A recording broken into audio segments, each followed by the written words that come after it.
The alarm did not sound like an alarm. It sounded like the whole mountain of ice above me had decided to scream.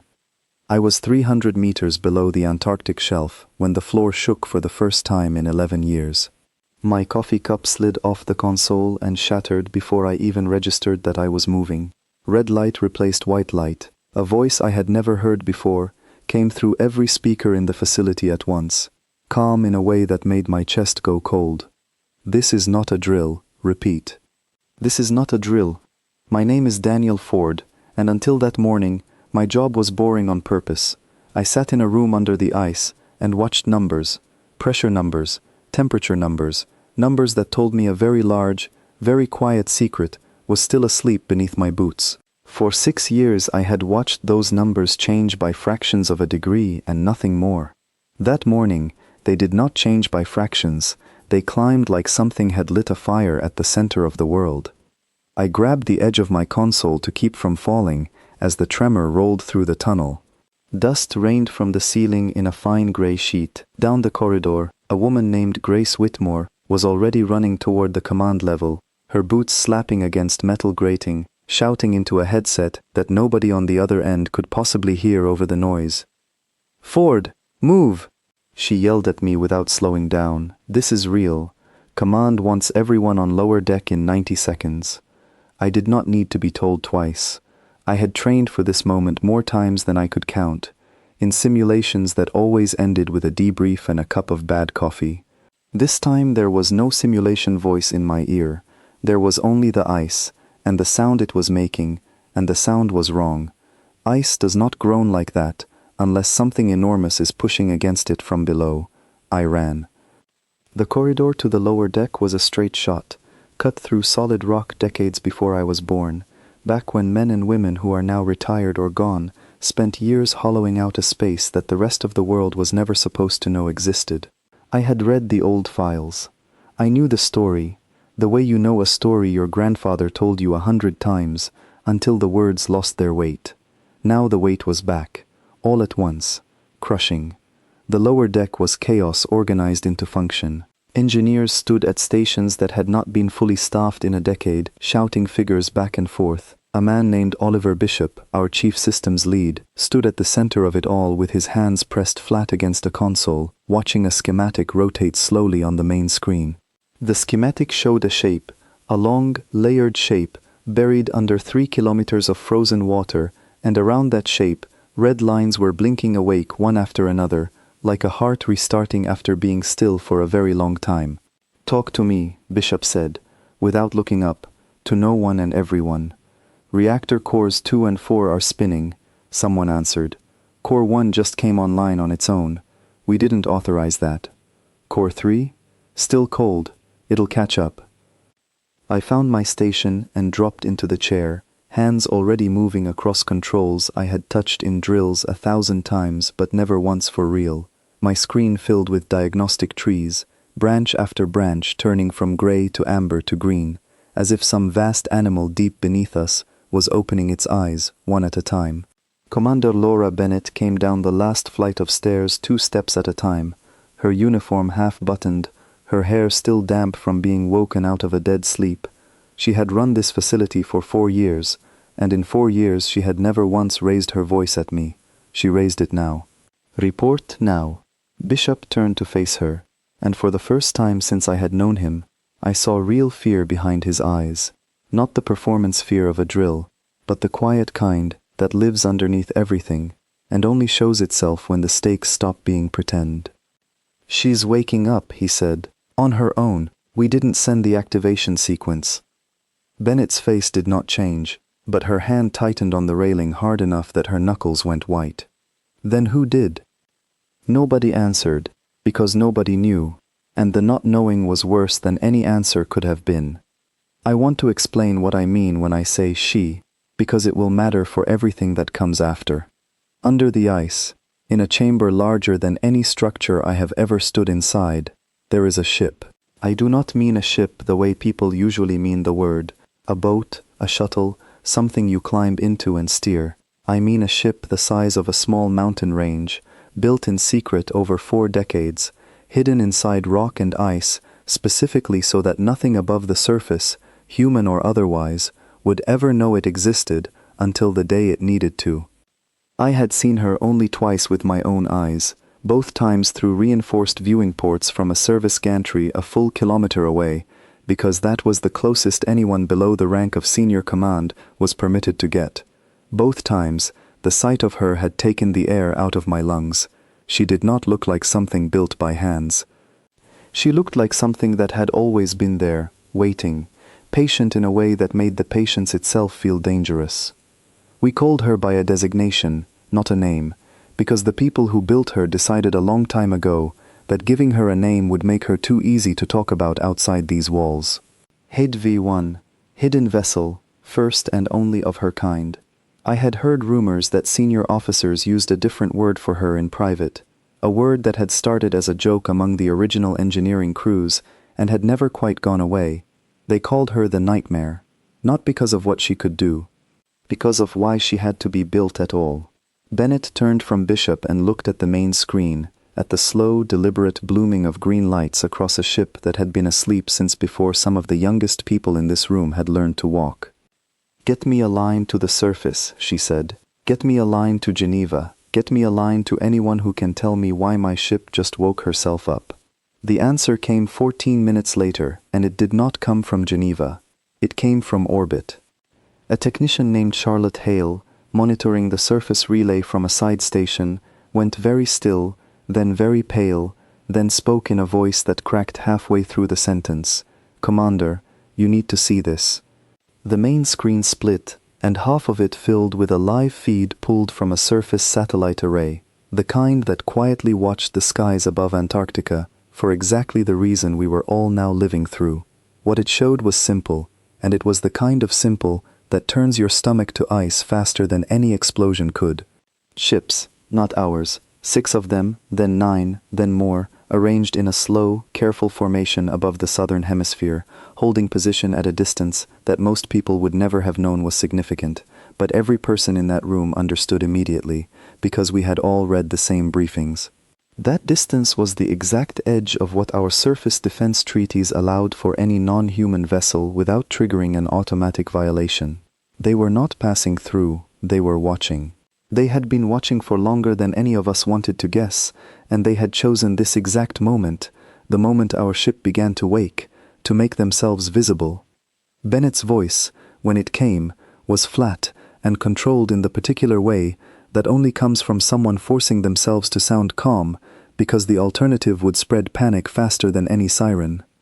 "Bishop, time until full wake cycle completes, at current rate," he said, staring at a column of numbers I could not read from where I sat. 40 minutes, maybe less. "And if we try to stop it?" He looked at her the way you look at someone who has asked a question they already know the answer to. "We can't." The activation sequence locked out manual override. The second core one came online. Whatever triggered this, it's not something we started, and it's not something we can stop. All we can do now is watch. I felt something settle over the room in that moment, a kind of stillness that had nothing to do with calm and everything to do with the particular silence of people realizing they are no longer in control of the thing they were trained to control. I had spent 6 years being told that HV1 was the most carefully guarded secret in human history, a project so deep under classification that entire governments only knew fragments of what it truly was. I had spent 6 years believing that secrecy itself was our greatest shield. Now I understood, in the space of one terrible morning, that secrets do not last forever, and that somewhere above us, eyes that were never supposed to find this place had found it anyway, and had been patient enough to wait for exactly this moment before making their presence known. Grace Whitmore appeared at my shoulder, breathing hard from the run down from the upper levels, and dropped into the chair beside me without asking permission, because permission did not matter anymore. "Ford," she said quietly, so only I could hear her over the noise of the room, "do you know what happens if those ships decide we're a threat before she's even finished waking up?" I did not answer her, because I did not need to. We both knew the treaties. We both knew the history that had shaped them, the encounters humanity had already survived in the years before I was born, encounters that had taught our leaders exactly how fragile peace could be when it depended entirely on strangers deciding, of their own will, not to end you. On the screen, the alien formation held steady, patient, watching, while beneath our feet, in a chamber built from 4 decades of secrecy and sacrifice, something ancient and human-made continued, slowly and without permission, to open its eyes. Bennett straightened, and when she spoke again, her voice carried to every station in the room. Everyone, listen to me. Whatever is happening right now was set in motion a long time before any of us were assigned to this facility. Our job has not changed. We monitor. We report. We do not panic, because panic is the one thing none of us can afford today. She turned to the comms station. Get me Geneva again. I don't care if it's the middle of the night there. Somebody at the top of that chain needs to know exactly what is rising out of this ice, and exactly who is already watching it happen.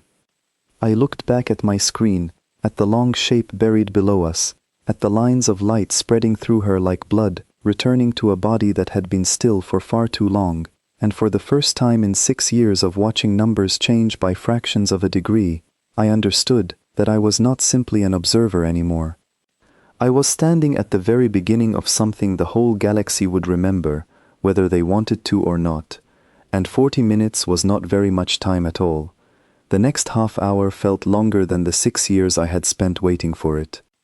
Bishop kept calling out numbers, and each one landed on the room like another stone dropped into still water. Core 3 had caught up to the others. Internal temperature across the vessel had stabilized at operational levels for the first time since construction ended. Structural integrity checks were returning results that made even the most experienced engineers in the room go quiet, because a ship that had sat untouched and unused for over a decade should not have come back this clean, this whole, this ready. She wasn't just sleeping, Bishop said at one point, almost to himself. She was waiting.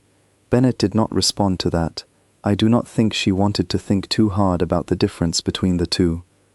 Above us, the alien formation had not moved, but Hale reported that 2 more ships had joined it in the time since the first sighting, arriving from a heading that suggested they had been much closer than anyone expected, close enough that their approach should have triggered a dozen different warning systems long before they ever came into visual range.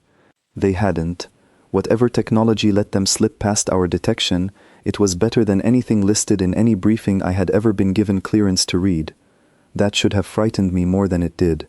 I think, by that point, my capacity for fear had already filled up completely, and there simply wasn't room left for a new kind. At the 28-minute mark, the tremors stopped. Not gradually, all at once, as if some enormous hand had simply reached out and stilled the shaking, the way you might calm a nervous animal with a single touch. The silence that followed was somehow louder than the noise had been. "Bishop," Bennett said. "What just happened?" He was staring at his screen with an expression I had never seen on him before, something between disbelief and something close to awe. "She's stable," he said. "Fully stable, every system nominal. She's not still waking up, Commander. She's awake. She has been for the last 90 seconds. She's just been waiting to see what we would do next." I felt the words settle into the room like a physical weight. A ship the size of a mountain range, built by human hands over 4 decades of secrecy, had just quietly decided that it was finished waiting on us and was now waiting on itself instead. Grace Whitmore reached over without a word and gripped my hand, hard enough to hurt, and I did not pull away, because I needed the reminder that I was still a person sitting in a chair and not simply a set of eyes watching numbers on a screen. "What do we do?" she asked, to Bennett, to Bishop, to the room, to anyone who might have an answer that didn't feel like a guess. Bennett looked at the main screen, at the alien formation still holding position above the pole, patient in a way that felt less like caution and more like a held breath. And then, at the schematic of our own ship, finally still, finally whole, finally ready for a purpose none of us in that room had ever been told in full. "We do what we've always done," she said. "We report, we wait, and we hope that whoever built her all those years ago knew exactly what they were doing when they decided the rest of the galaxy could never be allowed to see her coming. Nobody in that room slept again for the rest of that day. I do not think anyone slept again for several days after that, because from that moment forward, nothing about our lives was ever going to be ordinary again, and every single one of us in that command center already understood it, even before the ice above us finally began to crack. To understand why a ship the size of a small mountain range was hiding under 3 kilometers of Antarctic ice, you have to understand what happened to us 30 years before I was born, because everything that came after, every wall, every secret, every sleepless night in that command center, grew out of a single, brutal lesson the galaxy taught humanity the first time we ever met someone who was not us. I did not live through it, nobody my age did, but we were raised on it, taught it in school the way older generations were once taught about wars fought entirely on this planet. My grandmother used to tell me about the day the first ship appeared over the Pacific, not attacking, not landing, simply hanging in the sky for 6 hours, while every government on Earth scrambled to figure out what to do with a problem no textbook had ever prepared them for. The ship belonged to a species we would later come to know as the Ashen Collective, though at the time we had no name for them at all. They did not fire on us. They did not need to. They simply watched, the way a much larger animal watches something small and unfamiliar cross its path, deciding whether it is worth the effort of a reaction. What followed over the next several years became known, in the careful language of history books, as the Quiet War. It was quiet because there were no great battles, no famous victories, nothing that could be turned into the kind of story people like to tell around a fire. It was quiet because it happened in the space between words, in negotiations that always seemed to end just slightly worse for humanity than they began, in trade agreements written in languages our best linguists could only partly translate, in border lines drawn around our own solar system by people who had never once asked our permission to draw them. We learned, in those years, that we were not special. We learned that the galaxy was old, far older than anything in our history, and that it was already full of the sort of order that gets built when countless species have spent millennia figuring out how to survive next to one another without destroying everything in the process. We were the newcomer at the table, and the table had rules that had been agreed upon long before we ever arrived, rules we had no say in writing. The worst part was not the rules themselves. The worst part was watching what happened to species who broke them, or who simply proved too weak to be worth including in them at all. There was a species called the Fenrai, gentle by every account, builders and thinkers who had only just begun reaching toward the stars when a stronger alliance decided their systems held resources worth taking. I remember the footage my teachers showed us in school, grainy and censored in places, of Fenrai settlements simply going dark, one after another, over the course of a single terrible season. Nobody intervened. Nobody was required to. The galactic order that surrounded us was not built on kindness. It was built on strength and on the careful, patient management of who was allowed to have any. My grandmother told me once that the leaders of Earth, in those early years, held a meeting that history books only refer to in vague terms, because so much of it remains classified even now. What came out of that meeting was a decision that shaped every year of my life that followed, whether I understood it or not. Humanity would not try to out-negotiate a galaxy that had been negotiating for 10,000 years before we ever built our first radio tower. We would not try to out-trade species who had economies spanning dozens of star systems while we were still arguing over borders on a single small planet. Instead, we would do the one thing nobody in that older, tired galactic order expected from a species this young, this hungry, this recently arrived at the table. We would build something in silence, and we would not show it to anyone until the day we absolutely had to. I think, if I am honest, this decision says something true and uncomfortable about human beings, something my grandmother never quite said out loud, but that I came to understand anyway as I grew older. We are a species that learns fastest from fear, and the fear the Quiet War taught us went all the way to the bone. We had seen what happens to the weak. We had seen what happens to the naive. And so we chose, quietly and without asking anyone's permission, not to be either one. The project that would eventually become HV1 began less than 2 years after the last of the Quiet War's agreements were signed, agreements that gave the older species access to portions of our solar system and our knowledge in exchange for a peace that felt, even then, more like a leash than a treaty. It began in complete secrecy, funded through channels so deliberately confusing that even the people managing the money rarely understood the whole picture, built by teams who were told only the piece directly in front of them and nothing more. I read the old declassified files years later, during training, and even in the dry, careful language of official reports, you could feel the desperation behind every decision. Antarctica was chosen because it was one of the only places on Earth still mostly untouched by orbital surveillance networks that other species had, by treaty, been granted limited access to monitor. Ice, it turned out, hides more than most people realize.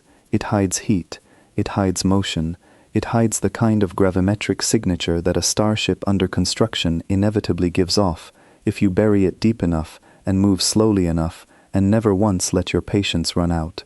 Construction took 4 decades, 4 decades of engineers who signed away decades of their lives to a project they were told, from the very first day, they might never live to see completed. 4 decades of accidents that were never reported, of workers who vanished from public records the moment they went below the ice and did not reappear in them again until they retired, decades later, sworn to silence for the rest of their lives. My own uncle worked on an early phase of the reactor housing, and even at the end of his life, dying slowly in a hospital bed with nothing left to lose by talking, he would only ever say that it was the proudest and loneliest work he had ever done. The ship grew, layer by layer, system by system, hidden inside rock and frozen water that had not moved in 10,000 years, while above the ice, humanity continued to play its assigned role at the galactic table. We attended the meetings. We honored the trade agreements, mostly. We smiled, in the careful diplomatic way every species eventually learns to smile, at neighbors who still, after all these years, considered us young and small and manageable.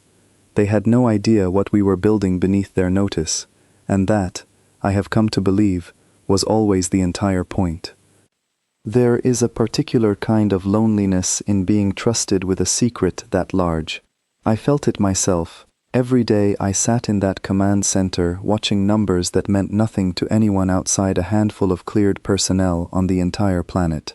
Sometimes, late at night, I would think about the people living ordinary lives above us, going to work, raising children, complaining about small things, having no idea that a few kilometers beneath their feet, something enormous and quiet was slowly, patiently coming to life.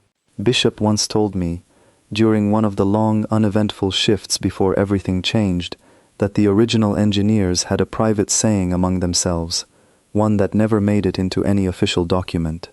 They said the ship was not being built to win a war. It was being built so that no one would ever again think a war against us was worth starting. I did not fully understand what that meant until the morning she woke. Standing there in the command center, watching alien ships gather in careful formation above the pole, I understood, finally and completely, why 4 decades of secrecy had felt necessary to the people who came before me. A galaxy that judges you by your visible strength will treat you exactly as strong or as weak as it believes you to be. Humanity had spent decades allowing itself to be believed weak, small, and easily managed, while quietly building the one thing that could prove, in a single terrible moment, that every one of those assumptions had been wrong from the very beginning. The question that kept circling in my mind, as Bishop called out the last stabilizing figures and Bennett paced in front of the main screen, was simple, and it frightened me more than almost anything else that had happened that day. If the ship had been built to make sure no war would ever be worth starting against us, then why, at the exact moment she finally woke, were alien warships already arriving in the sky above her, arranged with the kind of speed and precision that suggested they had been waiting, patiently, for this exact moment, for far longer than any of us had ever imagined possible. Somewhere out there, someone had known she was coming, and they had chosen to be ready. The message arrived 9 minutes after the tremors stopped, and it did not come through any of the careful diplomatic channels we had spent 30 years learning to use. It came as a direct broadcast, unencrypted, aimed at every receiver on the planet capable of hearing it, in a language our translation systems recognized instantly because we had heard it before, in treaty rooms and border negotiations for as long as most of us had been alive. It was the voice of the Ashen Collective, the same species that had first hung a ship over the Pacific Ocean decades before I was born, and this time there was no patience in it at all. "Human Command Facility," the voice said, flat and precise in the way translated speech always sounds, stripped of whatever emotion the original words might have carried. "You have 30 minutes to power down the vessel beneath the southern ice. Failure to comply will be treated as a violation of every agreement currently in force between your species and this coalition." Bennett stood very still in front of the main screen, and for a long moment, nobody in the command center said a word. I remember staring at the translated text scrolling beneath the audio, reading it twice, then a third time, as if repetition might change what it said. "They know," Hale said quietly, from her station. "They've always known she was down here." Bishop shook his head slowly, still watching his own screen, where the schematic of our ship sat calm and steady, and fully awake for the first time in its entire existence. "Not always," he said. "If they'd known 30 years ago, they would have acted 30 years ago. Something changed. Something told them, recently, that she was close to waking." I thought about that for the rest of my life afterward, the idea that somewhere in this galaxy, information had traveled faster and farther than anyone on our side had accounted for, that a secret 4 decades in the making had a leak somewhere near its very end. At the worst possible moment it could have happened. Bennett turned to the communication station. "Get me a line to Geneva. I want the Prime Council on this channel in the next 5 minutes, and I don't care whose sleep we interrupt to make that happen." It took less than 3. The face that appeared on the secondary screen belonged to a woman named Alice Dunmore, one of only a handful of civilian officials who had ever been given full clearance on the HV-1 project. She looked as though she had been woken from a sound sleep and had not yet had time to process what she was hearing, and her voice, when it came through, had none of the practiced calm I had expected from someone at her level. "Commander Bennett, talk to me. Is the broadcast accurate? Is the vessel fully active?" "Fully active," Bennett confirmed. "Stable across every system. We did not initiate wake protocols. She woke on her own, ahead of schedule, and we still don't have a confirmed reason why." Dunmore's face tightened.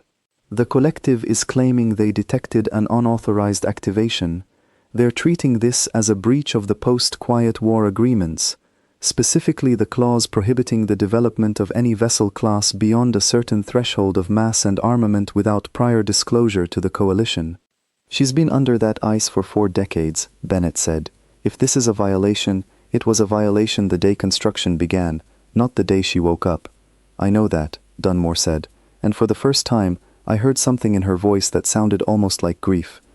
"I was part of the original oversight committee. I have known about this ship since before either of us held the ranks we hold now. But knowing something is true, and being able to argue it in front of a coalition that already has warships in position, is not the same thing, Commander. They are not asking us to explain ourselves. They are giving us an order." On the main screen, the alien formation above the pole had grown again, this time to a number large enough that Hale had stopped calling out individual updates and simply left a running total scrolling in the corner of the display. 14 ships, then 16, then, within the space of another 2 minutes, 21, arranged in a pattern that Bishop, watching quietly beside me, identified without needing to be asked. "That's not a monitoring formation," he said. "That's a strike pattern. They're not here to watch us power her down. They're here in case we don't."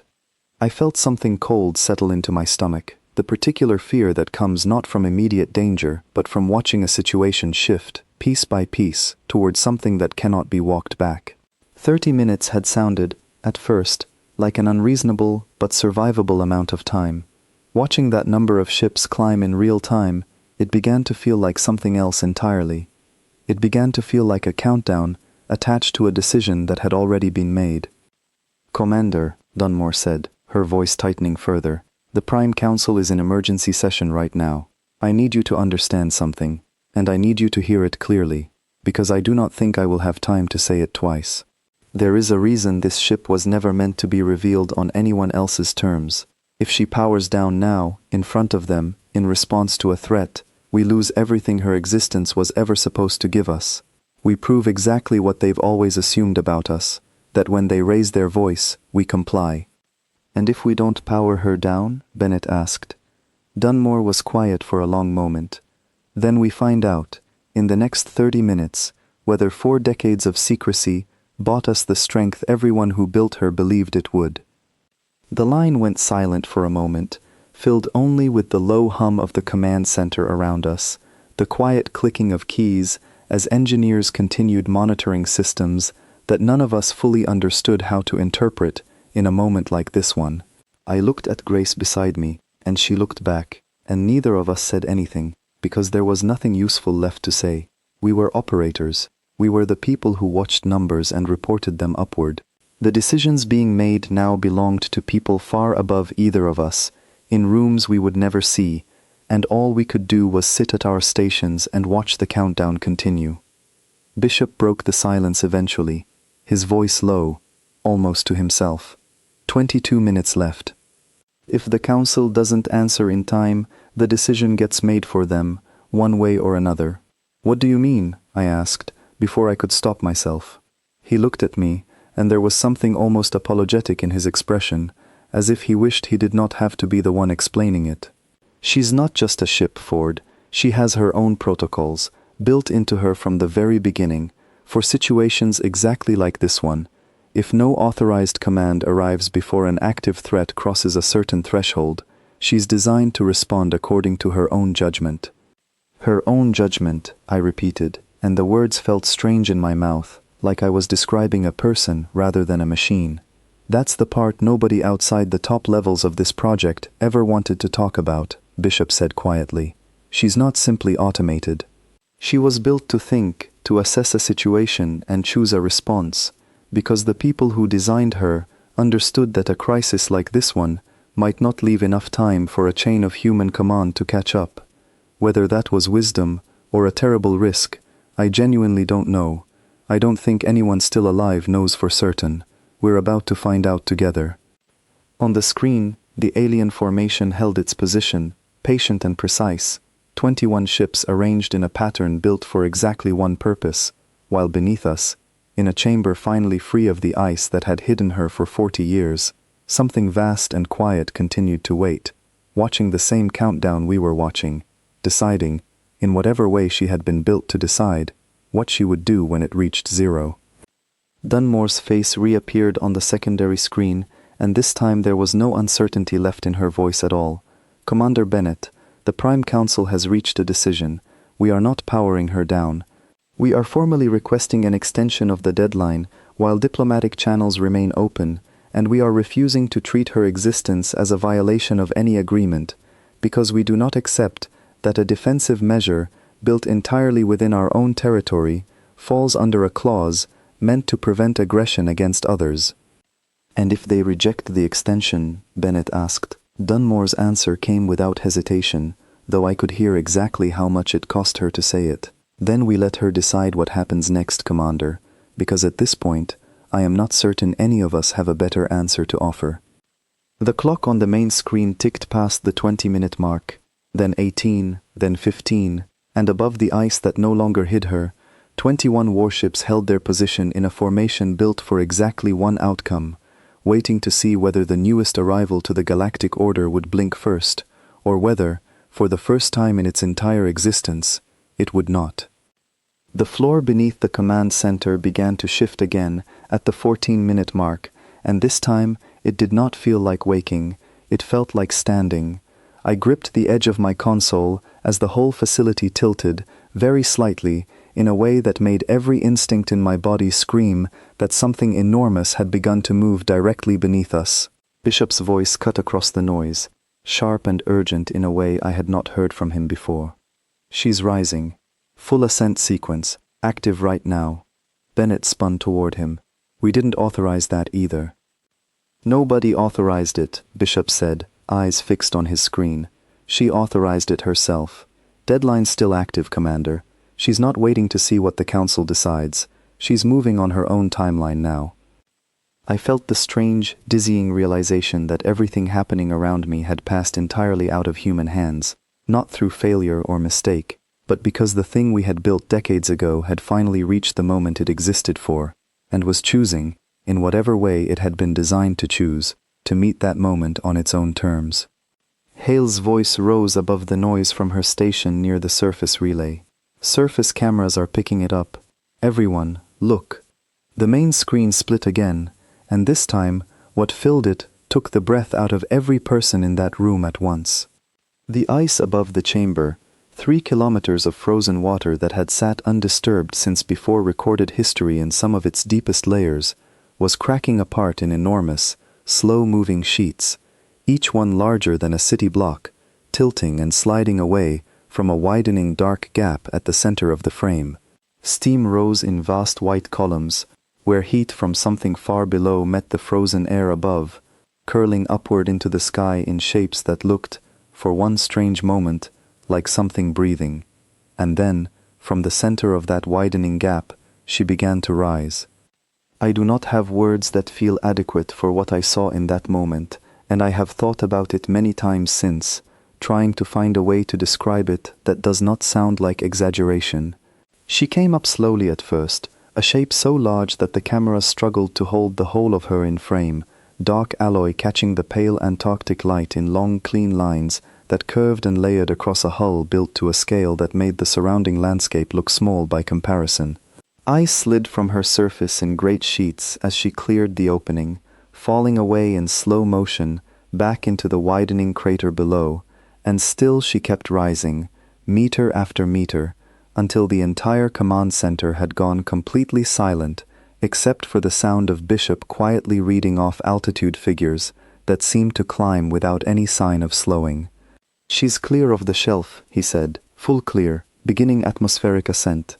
Bennett stood absolutely still in front of the screen, and I realized, watching her, that even she, the person who had commanded this facility for 4 years and read every classified file connected to this project, had never actually seen this site with her own eyes before. Nobody currently alive had. The engineers who built her were retired or gone. The only people ever meant to witness this moment were the ones who would be standing here today, watching a secret 40 years in the making finally step into the light of a sky that had never once been allowed to see it coming. On the secondary screen, Dunmore's face had gone pale, her earlier composure entirely gone. "Commander, talk to me. What is happening down there?" "She's risen," Bennett said. "Full ascent. She's clearing the atmosphere now." There was a long pause on the other end of the line, and when Dunmore spoke again, her voice had dropped to something quieter, almost reverent. "Then it's begun. There's nothing left for any of us to decide anymore. We just have to watch." The camera feed continued to track her as she climbed, and I found myself unable to look away, even as the tremor beneath my boots finally began to settle, even as engineers around me shouted figures back and forth about thrust output and structural stress that meant nothing to me and everything to them. What struck me most, watching her rise, was how quiet it all felt despite the scale of what was happening. There was no roar of engines the way I had always imagined a ship this size would produce. There was only a low, deep hum that seemed to travel through the ground itself rather than through the air, a sound I felt in my chest more than I heard with my ears, steady and unbroken, like the pulse of something enormous and very calm.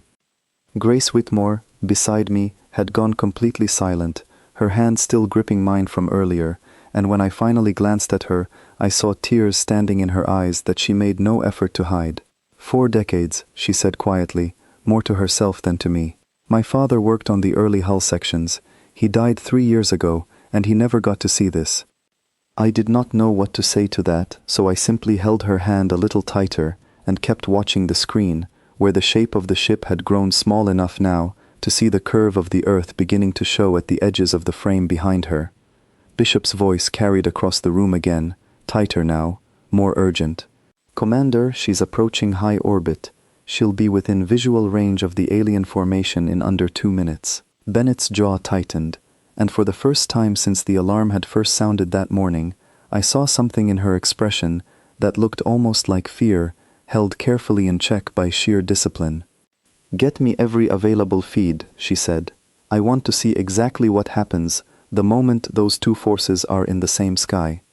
I do not think anyone in that room breathed properly for the next 90 seconds. The countdown Hale had been tracking continued in the corner of the screen, 7 minutes remaining on the deadline the Ashen Collective had given us, and now, instead of an empty threat pointed at a facility hidden under ice, that deadline was about to be answered by a ship large enough to blot out a portion of the sky, rising directly into the middle of a formation built specifically to destroy her before she ever had the chance. Dunmore's voice returned through the comm line, quieter now, almost a whisper. "Commander Bennett, I need you to record everything from this point forward. Whatever happens next, the entire Prime Council needs to see it, because I do not think any of us, in this facility or above it, are prepared for what this moment is about to become."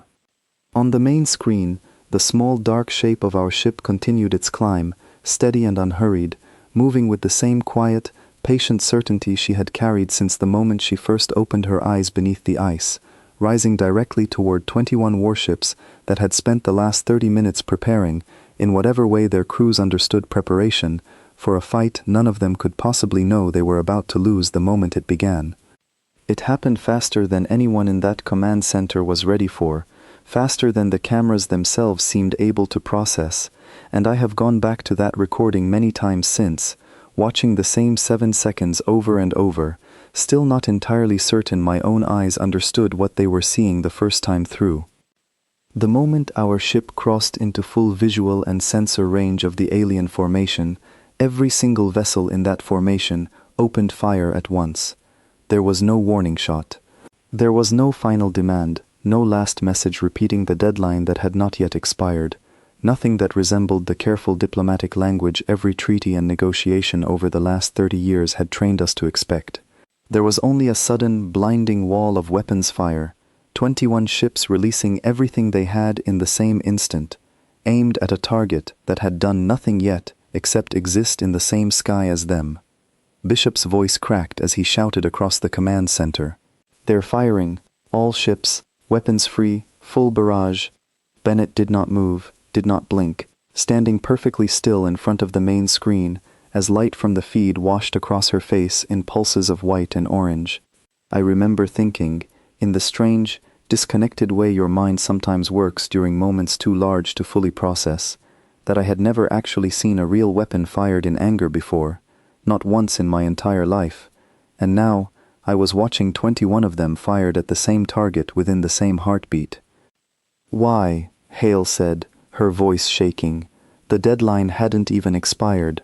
Why would they fire before the deadline? Nobody answered her, because none of us had an answer. Not yet, not in that moment. All we had was the feed in front of us, showing our ship, small against the vast dark backdrop of orbit, absorbing a barrage that should have, by every calculation any of us understood, torn her apart in the opening seconds. She did not fall. I watched the light of that opening barrage wash across her hull and simply fade, absorbed into some kind of shielding that none of us had ever been briefed on in full detail, dispersing across her surface in slow, rippling patterns of pale blue that looked, for one strange moment, almost gentle, almost patient, as if she were shrugging off an insult rather than surviving an attack meant to destroy her. "Shields holding," Bishop said, his voice tight with disbelief. "Full integrity. She hasn't taken a single point of structural damage." Bennett finally spoke, her voice low and controlled in a way that told me she was holding herself together through sheer force of will. "Get me Geneva, now. I want the Council to see this exact feed, live, this second." Dunmore's face reappeared almost instantly, and whatever composure she had managed to hold onto through the earlier conversation was completely gone now, replaced by something closer to shock. "We're watching it in real time, Commander. The entire Council is watching it. They fired first. They fired before the deadline expired, without warning, without any further communication. This changes everything." "Why would they do that?" Bennett asked, and I noticed, even in that tense moment, that she had used the wrong pronoun for a heartbeat, catching herself before continuing. "Why fire early, Why break their own deadline? There was a pause on the line, and when Dunmore answered, her voice had dropped to something almost hollow. We're pulling old records now, cross-referencing historical databases the Coalition shares with member species for threat classification. Commander, there's a designation buried in those records, extremely old, predating even the earliest treaties we signed with them. A classification reserved for vessel types considered too dangerous to risk engaging under normal protocol. According to what we're seeing, any vessel matching that classification is to be fired upon immediately upon detection, deadline or no deadline, because the Coalition's own doctrine states that hesitation against a vessel of that class is considered an unacceptable risk. They were never planning to wait 30 minutes, Bishop said quietly, almost to himself, as the realization settled over him. The deadline was never real. It was a formality, something to make it look like diplomacy had been attempted, while the actual order underneath it all was simple. The moment she was fully visible, they were always going to fire, no matter what we said or did in response. I felt something shift in my chest at that, a strange mixture of anger and something close to grim understanding. Every fear that had driven the decision to build this ship in secret, every lesson learned from the Quiet War about how quickly the galaxy could turn against something it did not fully understand, had just been proven correct in the space of a single heartbeat. We had spent 4 decades hiding her because we believed, rightly, that the moment she was seen, she would be treated not as a partner or an equal, but as a threat to be eliminated before it could grow any larger. On the screen, the alien formation continued firing, wave after wave, weapons discharging in patterns that grew increasingly desperate as each attempt failed to produce any visible damage at all.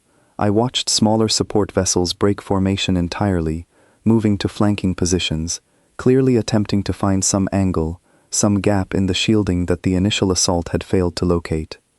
"They're panicking," Hale said quietly. "Look at their formation. That's not coordinated tactics anymore. That's fear." Bennett's eyes never left the screen. "Bishop, status on our ship. Is she responding? Any offensive action on her part?" Bishop shook his head slowly, watching his own readouts with an expression somewhere between confusion and awe. "None, Commander. She's not returning fire. She's holding position, absorbing everything they throw at her, and doing absolutely nothing in response." I looked at the screen again, at the vast dark shape of our ship sitting motionless in the middle of a storm of weapons fire that should have ended her existence in the first 3 seconds and had instead simply washed across her hull like rain against stone, and I understood, in that moment, that we were not watching a battle at all.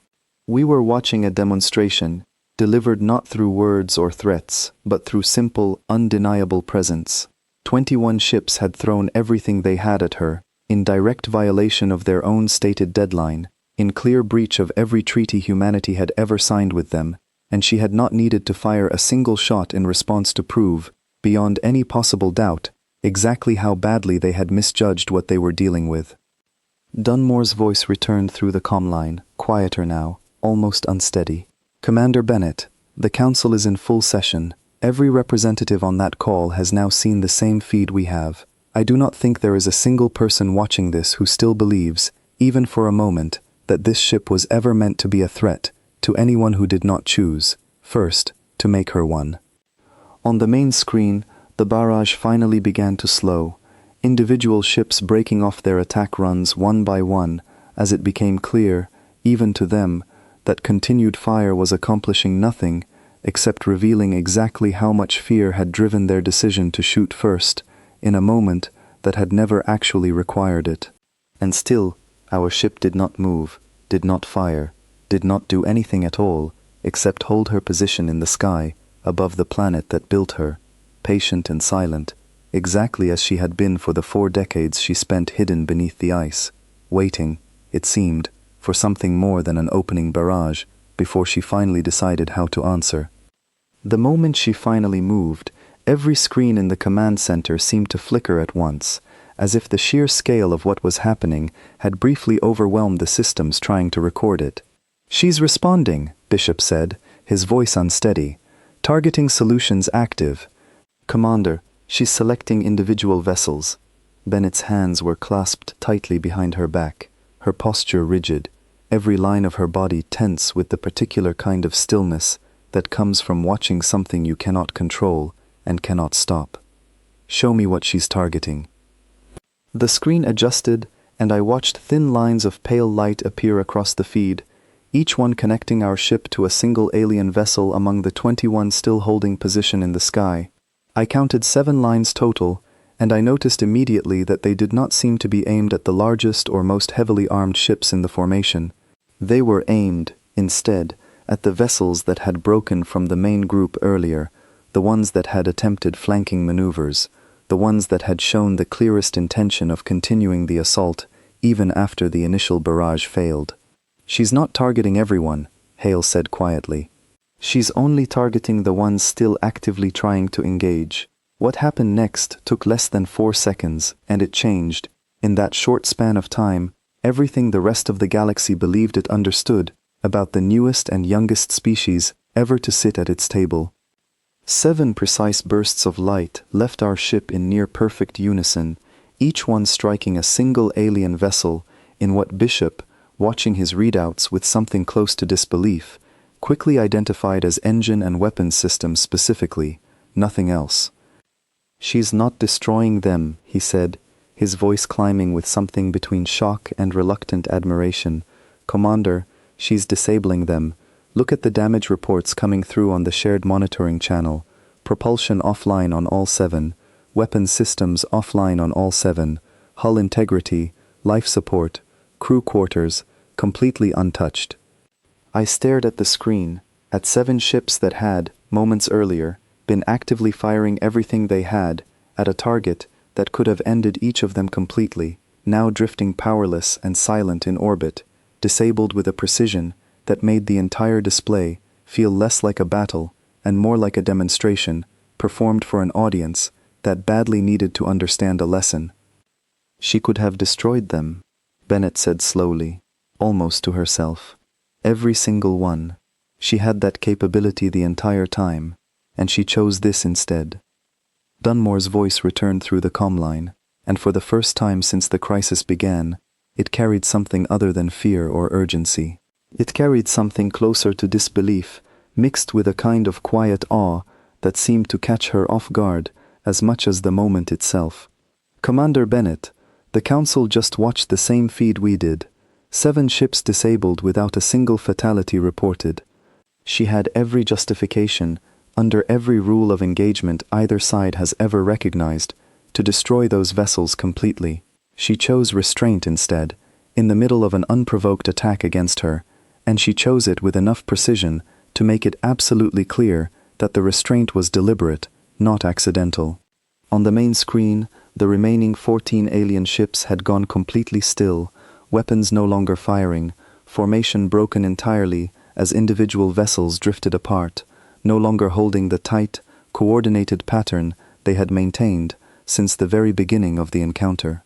I understood, watching them, that something fundamental had shifted in the last 4 seconds, something that no treaty or negotiation could have accomplished across 30 years of careful diplomatic language.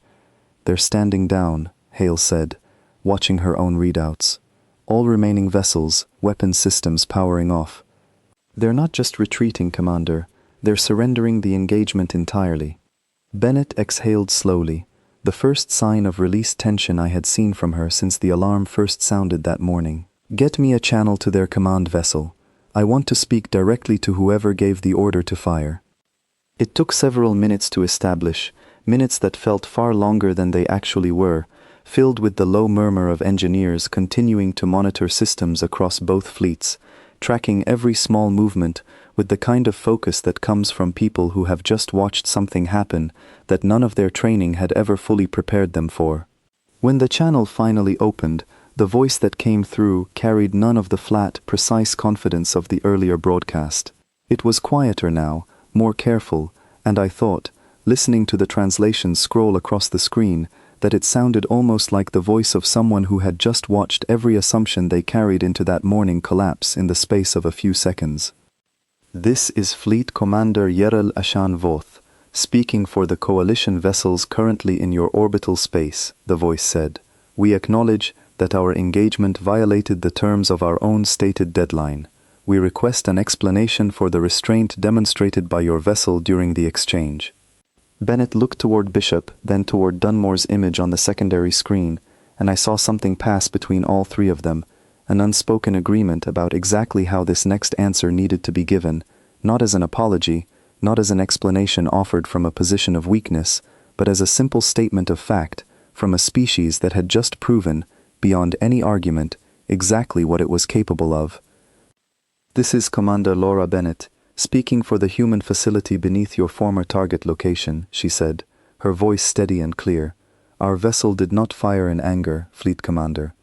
It fired only enough to end an unprovoked attack, and it chose to preserve every life aboard the ships it disabled, despite having every capability and every justification to do otherwise.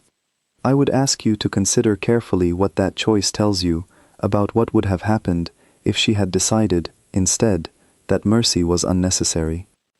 There was a long silence on the other end of the line, long enough that I began to wonder if the connection had failed, before Fleet Commander Yerel Ashen Voth spoke again, and this time his voice carried something I had never expected to hear from a species that had, until minutes earlier, been actively trying to destroy us. "Understood, Commander Bennett. We will be relaying this exchange to our full Coalition command, along with the entirety of the engagement footage. I believe I speak for every officer currently serving under my command when I say that we did not understand, until this moment, precisely what your species had chosen to keep hidden beneath your ice for all these years." On the main screen, our ship remained exactly where she had stopped, silent and still, in the space between two fleets, one broken and disabled, one waiting quietly on the ground far below, and I understood, watching that pale, patient shape hang steady against the black of open space, that whatever the galaxy had believed about humanity before that morning, it was never going to believe the same thing again. The days that followed moved so quickly that I barely had time to process each one before the next arrived, and even now, looking back, they blur together into a single long stretch of meetings, briefings, and careful diplomatic language delivered from a position none of us had ever occupied before. The 7 disabled ships were recovered by their own coalition support vessels within hours, their crews unharmed, their systems intact enough to be repaired rather than replaced. Bennett told me later that this fact alone had done more to shift the tone of the following negotiations than almost anything spoken in the formal sessions that followed. A species that could have ended an unprovoked attack with total destruction, and chose instead to leave every single life aboard those vessels untouched, was not a species that behaved the way the Coalition's old records had warned them to expect from anything matching our vessel's classification. Within a week, formal talks began, not in the old pattern of humanity sitting at the far edge of the table, listening to terms decided mostly by others and asked only to agree or object at the margins, but in a new arrangement entirely, one where our representatives spoke first and were genuinely listened to rather than simply tolerated. Dunmore led much of it personally, and she told me once, during a rare quiet moment between sessions, that the hardest part was not convincing the Coalition to take humanity seriously. It was learning how to sit across from people who had spent 30 years underestimating us and now had to relearn, in real time, exactly how much they had gotten wrong. Fleet Commander Yerel Ashanvoth became, unexpectedly, one of the steadiest voices arguing for a genuine peace rather than a grudging truce. I watched recordings of his statements to the wider Coalition Council, translated carefully by our own linguists, and there was something in the way he spoke about that morning that stayed with me long after I first heard it. He did not describe our ship as a monster or a threat that had simply been contained through good fortune. He described her, instead, as proof that his own coalition's oldest fears about young, dangerous species had been built on an assumption that restraint and strength could not exist in the same place at the same time, an assumption our ship had shattered completely in the space of 4 seconds. I stayed on at the facility for another 2 years after that morning, though the work there changed almost beyond recognition. What had once been a secret buried under ice, monitored by a handful of cleared officers watching numbers that meant nothing to anyone outside these walls, became instead one of the most closely studied and openly discussed sites in the new arrangement between Earth and the wider galactic order. Delegations came from a dozen different species over those 2 years, careful and curious, standing on the same gantry where I had once stood alone, staring up at a shape that no longer needed to hide from anyone.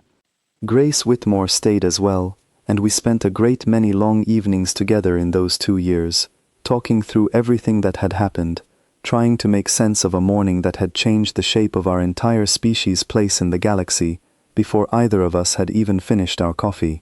She told me once, near the end of my time there, that she thought the ship's greatest strength had never really been the weapons hidden inside her hull or the shielding that had turned an entire coalition's opening barrage into nothing more than a passing flicker of light. She thought it was the choice she made in the 4 seconds that followed, the decision to disable rather than destroy, made not by a frightened crew improvising under pressure, but by design, built into her from the very beginning by engineers who understood that true strength has to include the discipline to hold itself back. I think about that often, even now, years removed from that morning. Humanity spent 4 decades building something in secret because we had learned, through hard and bitter experience, exactly what the galaxy does to species it believes are weak. We built her in silence, buried her under ice, and told ourselves, quietly, that if the day ever came when she had to rise, it would be because we had run out of every gentler option available to us. What none of us fully understood, not the engineers who built her, not the officers who commanded the facility, not even the Prime Council who finally gave the order to let her stand rather than power down, was that her true purpose was never simply to survive an attack. It was to answer one, completely and without doubt, in a way that left no question about what humanity was capable of, while still proving, in the same breath, that capability alone had never been the whole of who we were. The ship remains in high orbit above Earth today, visible now to every species that once doubted our place among them, no longer hidden, no longer whispered about in classified files that only a handful of people were ever trusted to read. She does not patrol, she does not threaten. She simply holds her position, steady and patient, the way she held it through 4 decades of ice and silence, and everyone who looks up and sees her understands, without needing to be told, exactly what she means. I left the facility eventually, moved on to other work, built a life that looked, on the surface, very much like anyone else's. But I have never once been able to look up at a clear night sky without finding that single steady point of light among the stars, and remembering the morning the ice cracked apart, and the galaxy learned, all at once, exactly what humanity had chosen to become, while everyone else believed we were still too small and too young to matter. We were never the nightmare they feared. We were something far more dangerous than that. We were the ones who could have been, and chose, every single time it mattered most, not to be.